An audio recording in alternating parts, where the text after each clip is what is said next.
রবিবার সকালে ঘন কুয়াশার জেরে মুড়িগঙ্গা নদীর মাঝখানে চড়ায় আটকে গেল পরীক্ষার্থীদের ভুটভুটি নৌকো।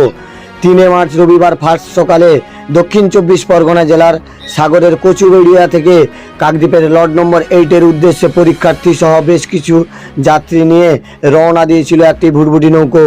ঘন কুয়াশার জেরে হঠাৎই দিকভ্রষ্ট হয়ে রবিবার সকাল 6:30 নাগাদ মুড়িগঙ্গা নদীর মাঝখানে চড়ায় আটকে যায় ওই ভুটভুটি নৌকোটি।